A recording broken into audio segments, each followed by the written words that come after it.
కేటీఆర్కు ACB ఒక నోటీసులు పంపించడం జరిగింది, ఏదైతే ఫార్ములా రేస్ సంబంధించి ఈ కార్ రేస్ సంబంధించి.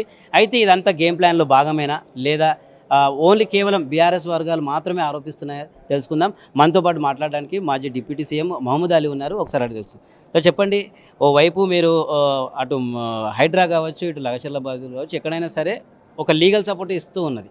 అయితే ఈ నేపథ్యంలో అటు లగచర్లకు బాధితులకు బెయిల్ రావడము, వాళ్ళు విడుదల అవ్వడము, ప్లస్ ఇక్కడ కేటీఆర్కు ఏసీబీ నోటీసులు ఇష్యూ చేయడం, అరెస్ట్ జరుగుతాయి అంటూ చెప్పేసి ఈ గవర్నమెంట్ డెవలప్మెంట్ కోసం ఏం పని చేస్తలేదు. సారీ, పబ్లిక్కు మైండ్ డైవర్ట్ చేస్తున్నారు.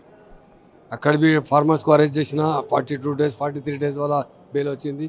ఇప్పుడు రూమర్స్ ఉంది కేటీఆర్ మీద కేసు బుక్ చేస్తూ కార్ రేస్ కోసం.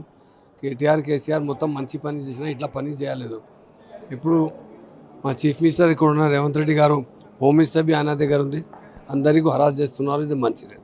అయితే ఓవైపు ఏమో కేటీఆర్ చర్చ పెడదాం అసెంబ్లీకి అంటుంటే డెఫినెట్గా కేటీఆర్ చెప్పిన చర్చ పెట్టాలి అంటే కేసు బుక్తే ఏమవుతుంది, కోర్టుకు పోతా తప్పకుండా. కోర్టు ప్రాసెస్ ఏముంది, మాకు ఐడియా ఉంది, కోర్టుకు మా దగ్గర లాయర్స్ ఉంది, మాకు జస్టిస్ వస్తుంది. ఇప్పుడు ఖచ్చితంగా మీరు కాంగ్రెస్ ప్రభుత్వం ఏదైతే ఇప్పుడు ఇష్యూ చేసిందో అభియోగాలు కావచ్చు, ప్రస్తుతం ఆరోపణలు కావచ్చు, వీటిని ఎదుర్కొనే నిజంగానే ఎదుర్కోగలదా బీఆర్ఎస్? కాంగ్రెస్ అంటే ఆయన చాలా ప్రామిసెస్ చేశారు ఎలక్షన్ ముందు పవర్ కోసం. ఆల్ కమ్యూనిటీకు ఎంత ప్రామిస్ చేశారో ఆయన ఫుల్ఫిల్ చేసినాకి అవకాశం బి లేదు. పబ్లిక్లో అంటే మైండ్ డైవర్ట్ చేసిన అంటే ఇది చేస్తున్నారు మొత్తం. ఇందులో కూర్చి ఫ్యాక్ట్ లేదు. ఎట్లా ఉంది రూల్, నేను రూల్ చేశారు, మీరు ఆయన రూల్ చేస్తున్నారు.